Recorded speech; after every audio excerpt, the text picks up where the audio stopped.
Allahabad university में भारी हंगामा, पुलिस लाठीचार्ज से नाराज छात्रों ने कई गाड़ियां फूंकी। आगजनी से पहले कार पर पेट्रोल छिड़कते दिखे छात्र। हॉस्टल और आसपास के इलाके में आरएएफ और पीएसी तैनात। हॉस्टल खाली करवाने के विरोध में चल रहा था आंदोलन। कुछ छात्रों के पकड़े जाने के बाद बिगड़ा माहौल। यूपी के बाबुओं को चौंकाएंगे सीएम योगी। मौजूदगी का पता करने के लिए दफ्तर में लैंडमाइन पर करेंगे फोन। योगी सुबह 9 बजे से शाम 6 बजे के बीच करेंगे फोन। मंत्री श्रीकांत शर्मा ने दी जानकारी। यूपी सरकार जनता के सामने पेश करेगी 100 दिन का रिपोर्ट कार्ड। सभी मंत्रियों और अधिकारियों को आदेश जारी। 100 दिन पूरे होने पर उत्तर प्रदेश के सभी विभाग श्वेत पत्र भी जारी करेंगे। मंत्री श्रीकांत शर्मा ने किया ऐलान।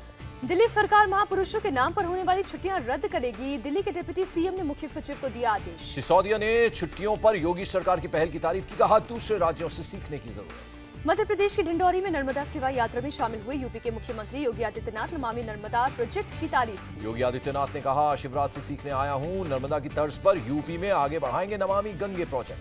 नर्मदा सेवा यात्रा के लिए लोगों के उत्साह से प्रभावित हुए योगी। कहा, इतनी गर्मी में भी लोग पहुंचे। बाराबंकी की बीजेपी सांसद प्रियंका रावत ने एसएसपी को फिर दी धमकी। शरीर से खाल निकालने की बात कही। सांसद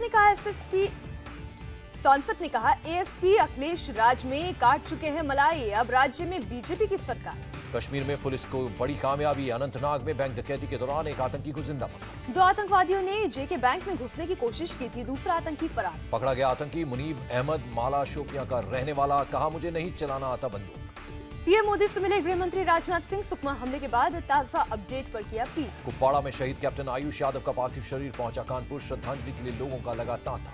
कैप्टन आयुष यादव को श्रद्धांजलि देने पहुंचे कांग्रेस नेता Shri Prakash Jaiswal. Anti terrorist front के एमएस बिट्टा भी मौजूद। कुपवाड़ा में शहीद कैप्टन आयुष यादव के परिवार को यूपी सरकार देगी 30 लाख की मदद।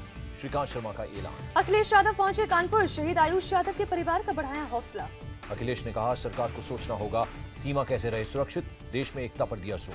श्रीनगर से जयपुर पहुंचा शहीद सूबेदार भूप सिंह का पार्थिव शरीर। पैतृक गांव खेरला बुर्ज में होगा अंतिम संस्कार। राजीव भटनागर के सीआरपीएफ के डीजी का कार्यभार संभाला। सरकार ने 2 दिन पहले की थी नियुक्ति। कश्मीर पर केंद्र सरकार की 2 टूक अलगाववादियों या आजादी का समर्थन करने वालों से बातचीत से इनकार। जम्मू कश्मीर बार एसोसिएशन की याचिका पर सुप्रीम कोर्ट में सुनवाई। केंद्र ने कहा, केवल राजनीतिक दलों से होगी वार्ता। सुप्रीम कोर्ट ने कहा, हम केंद्र को बातचीत का दे सकते हैं आदेश। बार एसोसिएशन को पथराव न होने पर देना होगा हलफनामा। पाकिस्तान के प्रधानमंत्री नवाज शरीफ से मिले सज्जन जिंदल। पाकिस्तान मीडिया ने मुलाकात को गुप्त कहा। कल इस्लामाबाद के करीब मुरी में हुई थी बैठक। इमरान की पार्टी ने कहा, मोदी ने जाधव पर भेजा संदेश। मुलाकात के खिलाफ पाकिस्तान के पंजाब प्रांत में प्रस्ताव पेश। बातचीत का ब्यौरा सामने रखने की मांग। नवाज शरीफ की बेटी मरियम ने कहा, जिंदल हमारे पुराने मित्र। मुलाकात को गुप्त मानने से किया इनकार। सुकमा में शहीद जवानों के बच्चों की पढ़ाई का खर्च उठाएंगे गौतम गंभीर। क्रिकेटर के मैनेजर ने की पुष्टि। गंभीर अपने फाउंडेशन के जरिए बच्चों का उठाएंगे खर्च। जल्द पूरा ब्यौरा रखेंगे सामने।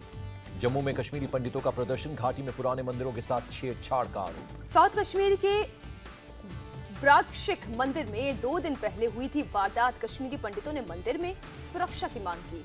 जम्मू में सचिवालय के बाहर पैंथर्स पार्टी का प्रदर्शन। रोहिंग्या मुसलमानों को राज्य से बाहर करने की मांग की। मालेगांव ब्लास्ट के आरोपी कर्नल पुरोहित पहुंचे supreme court. Bombay high court ने नहीं दी थी जमानत। एमसीडी में हार के बाद कुमार विश्वास ने केजरीवाल पर उठाए सवाल। कहा, आप भी कांग्रेस जैसी हुई।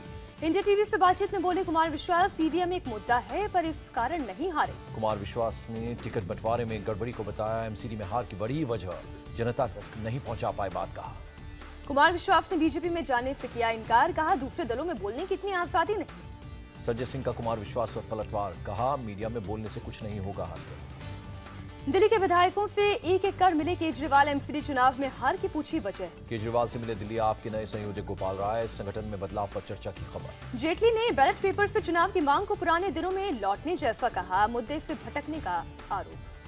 हरियाणा में जमीन खरीदने पर प्रियंका की सफाई। कहा, सौदे का पति रॉबर्ट वाड्रा की कंपनी से संबंध नहीं। प्रियंका ने 2006 में फरीदाबाद के अमीपुर में 15 लाख में खरीदी थी जमीन। कहा, दादी की संपत्ति के किराए से आए थे पैसे। प्रियंका ने 2010 में 80 लाख में बेची थी जमीन। 4 साल में हुआ 4 गुना फायदा। वाड्रा की कंपनी के मुनाफे से जमीन खरीदने का लगा था आरोप। प्रियंका ने कहा, स्काईलाइट की डील से 6 साल पहले मैंने खरीदी प्रॉपर्टी। बीजेपी ने गांधी परिवार को देश लूटने का लगाया आरोप। कहा, पूरे देश को समझते हैं अपनी प्रॉपर्टी। खबरों के मुताबिक वाड्रा ने 2008 में हरियाणा में जमीन डील से 50 करोड़ कमाए। जस्टिस ढींगरा कमेटी की रिपोर्ट से खुलासा। वाड्रा ने जमीन डील में कानून के उल्लंघन से किया इनकार। इनकम टैक्स चुकाने का तर्क। ढींगरा आयोग की रिपोर्ट लीक होने पर कांग्रेस हमलावर। कहा, कांग्रेस को बदनाम करने के लिए पीएमओ में बना अलग सेल। अशोक गहलोत ने कहा, गांधी नेहरू परिवार कांग्रेस की धुरी, इसीलिए परिवार को बनाया जा रहा है निशाना। केंद्रीय मंत्री वेंकैया नायडू ने आरोपों को बताया आधारहीन, कहा पीएमओ या सीएमओ का नाम लेना ठीक नहीं। कांग्रेस नेता सिंघवी ने सरकार पर सत्ता में अंधी होने का लगाया आरोप, कहा बदले की भावना से रिपोर्ट लीक। हरियाणा